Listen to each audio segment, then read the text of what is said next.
Assalamualaikum warahmatullahi wabarakatuh. Perkenalkan, nama saya Sarah Latifah.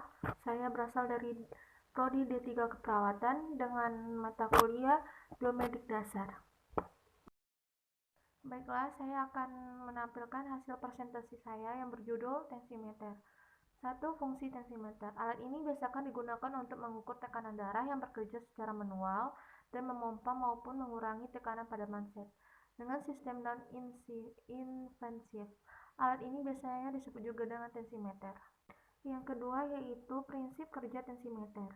Tekanan darah merupakan parameter yang dapat menunjukkan beberapa kelainan yang terjadi pada tubuh manusia. Alat pengukur tekanan darah atau juga bisa disebut dengan tensimeter biasa digunakan oleh para praktisi kesehatan untuk mengetahui kondisi tekanan darah pasien.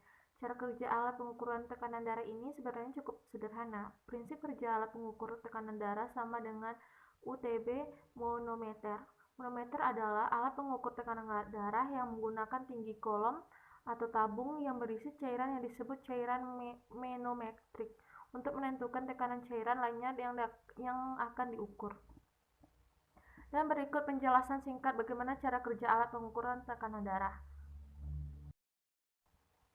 Prinsip kerja alat pengukur tekanan darah.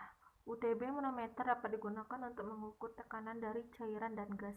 Nama UTB diambil dari bentuk tabungnya yang menyerupai huruf U seperti huruf U. Tabung tersebut akan diisi dengan cairan yang disebut cairan manometrik. Cairan yang tekanan akan diukur harus memiliki berat jenis yang lebih rendah dibanding cairan manometrik.